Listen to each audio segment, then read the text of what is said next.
Ei, escuta aqui, se 22 se foi, que venha 23. O ano de 2022 acabou e deixou em todos uma sensação de cansaço. Foi um ano que registrou uma luta inesquecível entre uma direita apaixonada contra uma esquerda profissional. Bolsonaro foi eleito em 2018 na onda anti-PT, após o desgaste dos 14 anos de corrupção e loucuras, típico desse modelo de governança de esquerda praticado por Lula, Dilma e pelo PT.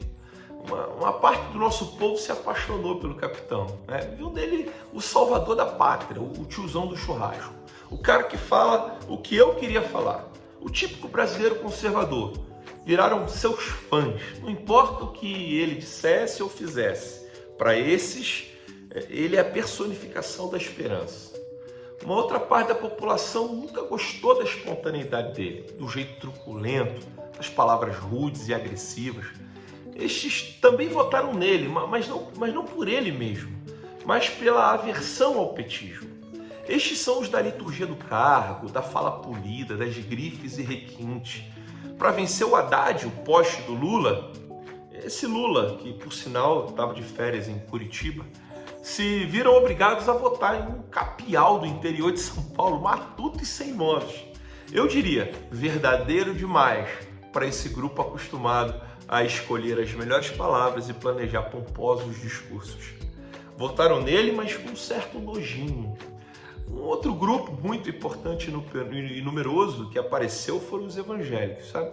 Eles sempre existiram no cenário político, é verdade, talvez com mais descrição, menos protagonismo. Mas dessa vez foi diferente. Eles correspondem a algo em torno de 30% da população brasileira, o que os torna muito interessantes para qualquer grupo político. Mas eles possuem algumas peculiaridades. Quer ver? Primeira, eles são extremamente engajados e mobilizados. Por sua cultura religiosa, eles estão acostumados com deslocamentos. Viajam quilômetros, se preciso for, para uma conferência, para uma apresentação em uma outra igreja. Eles estão nas ruas, nas cidades evangelizando, sempre em movimento e muito dispostos.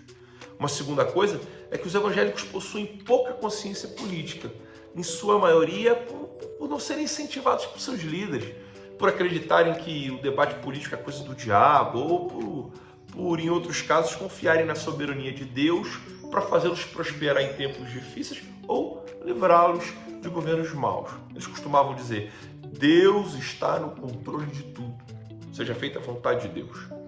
Em terceiro, os evangélicos também são extremamente engajados nas redes sociais, porque eles vivem divulgando as razões da sua fé dentro desse ambiente digital para pessoas não cristãs. Um quarto item interessante, elemento interessante sobre os evangélicos é que eles são muito obedientes aos direcionamentos de seus líderes e pastores. E de maneira que aceitam e confiam quando esses se posicionam sobre qualquer assunto. Nas eleições de 2018, por conta da pauta anti-PT e anticorrupção, vimos as principais lideranças evangélicas declararem apoio ao agora ex-presidente Bolsonaro em uníssono, mobilizando essa grande massa eleitoral para a direita conservadora, para um voto no Bolsonaro. Acredito que a eleição de Bolsonaro em 2018 se deu por conta dessa forte mobilização e posicionamento dos evangélicos. O sistema é bruto, a gente sabe disso, já dizia a primorosa frase do filme, eles não brincam. Alguns o chamam de establishment, outros chamam esse sistema de instamento burocrático. Enfim, o nome não muda o fato. São as antigas raposas que se alimentam de dinheiro, principalmente dinheiro público, dinheiro de corrupção, dinheiro de impostos, dinheiro do povo. O seu dinheiro.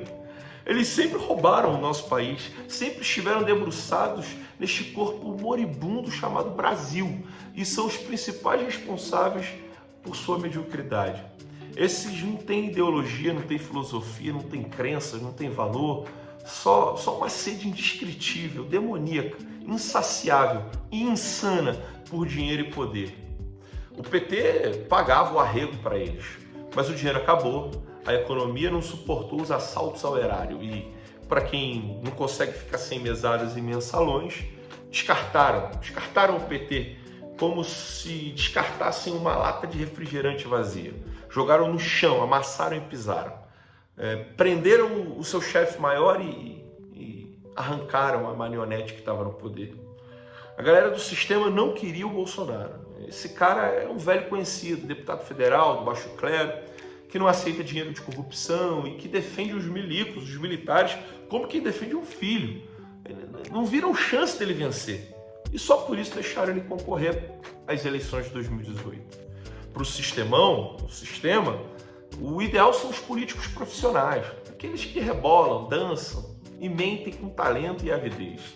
Eles pensaram que ganhariam do poste do PT no voto, na urna, no esquema, ou sabe-se lá como. Eles são os donos do jogo, eles escolhem o esporte, escolhem o juiz, definem a regra, eles escolhem um lado do campo e ainda saem com a bola. Eles são tão bons que calam a torcida adversária e costumam ajustar a regra para ganharem no final.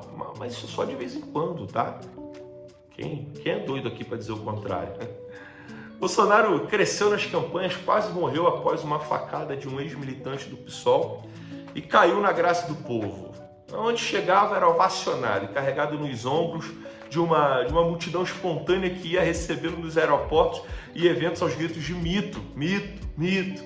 Vimos cenas nunca vistas antes. A imprensa tradicional, formadora de opinião e tendenciosa, nunca acreditou que ele teria chance de ganhar. Algo como um déjà vu das corridas eleitorais americanas enquanto Donald Trump venceu Hillary Clinton. Mas ele venceu. O Bolsonaro tornou-se o 38º presidente da República Federativa do Brasil. Foi uma loucura. Logo no início, ainda no governo de transição, muitos dos deputados federais, senadores, deputados estaduais e governadores eleitos na chamada onda Bolsonaro pularam do cavalo e abandonaram o padrinho eleitoral. Esses eram os liberais limpinhos, a galera do deixa disso, os moderados, aqueles que só se aliaram ao Bolsonaro por interesse eleitoral e nunca quiseram andar do seu lado ou defender as mesmas pautas. A mídia estava em choque. Como poderia um cara como ele, como o Bolsonaro, o chucro, agora ser presidente? Sobre a nossa imprensa, é preciso que você saiba, ela é criminosa. Descobrimos que eles existem custeados por dinheiro público e corrupção. Eles não informam, não buscam a verdade, não estão interessados em outras coisas senão em seus próprios ventres e deleites. Eles são os supra-intelectuais, a inteligência suprema, os intocáveis. A turma que faz cara de nojo quando ouve contraditório, sabe como é? Eles são os especialistas de pau de galinheiro, a vanguarda do progressismo nihilista, os mais veementes fãs do comunismo velado. Eles são anti-sociedade, anti-família, anti-bondade, anti-cristão, anti-tudo que presta. São inimigos do povo, já devidamente identificado por alguns. Vídeo famoso, jargão, fora Globo lixo. Eles são o que tem de pior no país. O suprassumo do churume fedido, os mais refinados chão de chiqueiro que temos. Infelizmente, ocupam um lugar que nunca, jamais deveriam ocupar. Descobrimos que mesmo que estejam enfraquecidos, continuam dizendo o que é ou não a verdade. Claro, segundo o mundo que eles querem criar. Nunca com qualquer contato com a verdade verdadeira dos fatos. Investiram tudo contra o capitão, mentiram muito, manipularam sempre, desinformaram pela manhã e soltavam fake news à noite. Vimos uma organização criminosa e antidemocrática oficial, com concessão pública, empreendendo uma campanha de destruição de reputação somente comparada à máquina de propaganda nazista e comunista. Criminosos, eu repito, criminosos. O legislativo, agente passivo do mensalão, comprado, domado e domesticado, permaneceu inerte, inútil e muito irritante. É bem verdade que apareceram alguns conservadores que atuaram, que lutaram, tentaram. Ficou claro também que na política boa intenção não serve para nada.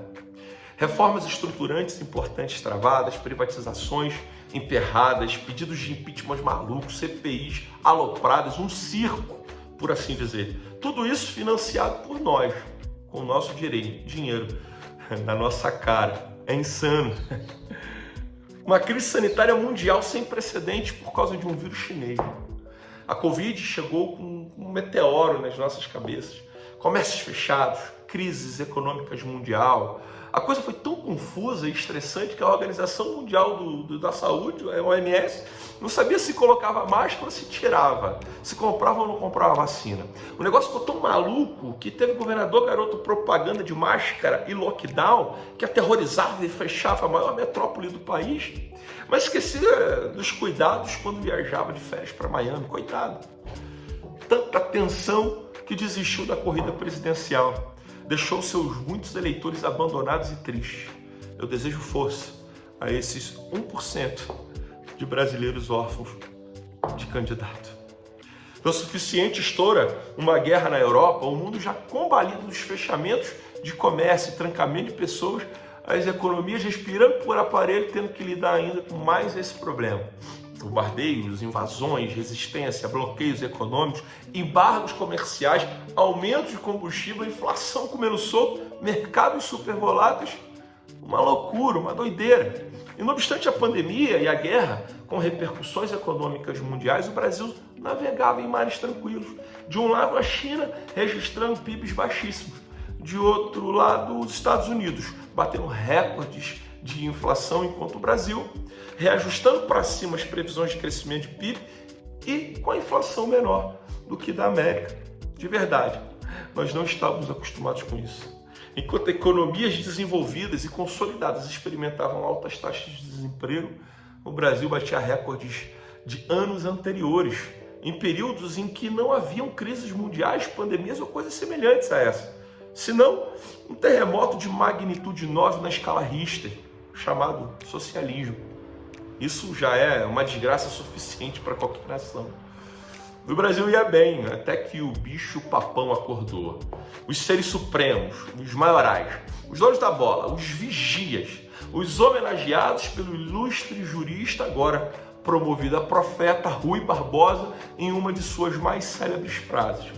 A pior ditadura é a do poder judiciário. Contra ela, não há quem recorrer. Eles chegaram chegando, criaram crimes, prenderam sem processo, censuraram quem quiseram, calaram parlamentares, rasgaram a Constituição e humilharam o projeto constitucional democrático pretendido. Elevaram-se à estimada posição de maior vergonha nacional. Alguns de seus membros se sentaram em suas cadeiras como quem se assenta em um trono. Vestiram suas togas como se vestissem capas reais e estenderam os seus cetros de iniquidade e injustiça. Injustos e sem vendas. Maus, malvados e malignos. Corajosos e audazes, é verdade. Ditadores sustentados pelo ódio da imprensa e covardia dos membros do Poder Legislativo. Alimentaram-se de brasileiros. Na entrada, conservadores. Na salada, patriotas. Para a sobremesa, cristãos. É claro, prato principal, Bolsonaro a molho pardo. Se quisermos entender o jogo político, devemos começar pela análise de equivalência de forças. Para uma justa corrida eleitoral, é necessário paridade de armas e equidade. Assistimos um todos contra um bizarro, vergonhoso e criminoso. Era impossível uma vitória do capitão sem um milagre. O milagre não veio. Também não veio o poder coercitivo do Estado para conter as inconstitucionalidades do próprio Estado. Está ruim para muitos, mas não está ruim para todos. Entramos em 2023 ao som de um fique como está. Cala a boca, mané, não amola. Quem perdeu, fique quietinho. Se no início está assim, tu imagina no final. Só Deus pode nos ajudar e nos livrar do crime organizado e institucionalizado. Pobre Brasil, do que adianta a mãe ser gentil se casou-se com um bandido? Quem quer um padrasto como esse, que bate, amordaça, expulsa, censura e ainda diz sorrindo: ainda tem muita gente para punir e prender. É sofrimento demais para um povo já tão sofrido. O cenário é trágico e periclitante. As previsões são ruins. Mas a tal da esperança insiste em habitar nos corações e acampar às margens do Ipiranga. Vai entender. Por fim, um sincero agradecimento. Eu nunca vi um presidente defender valores cristãos. Eu nunca vi um presidente honrar evangélicos e receber pastores. Eu nunca tinha visto um presidente ajoelhar para receber uma oração. Eu nunca tinha visto um presidente defender a família tradicional. Nunca tinha visto um presidente defender a vida ainda no ventre. Eu nunca tinha visto um presidente chorar. Eu nunca tinha visto um presidente honesto. Nunca tinha visto um presidente montar um corpo ministerial técnico. Eu nunca tinha visto um presidente não lotear ministérios estatais por governabilidade. Eu nunca tinha visto um presidente tão sincero. Às vezes, é verdade, sincero até demais.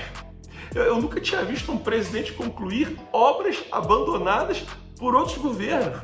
Eu nunca tinha visto um presidente pensar no Brasil.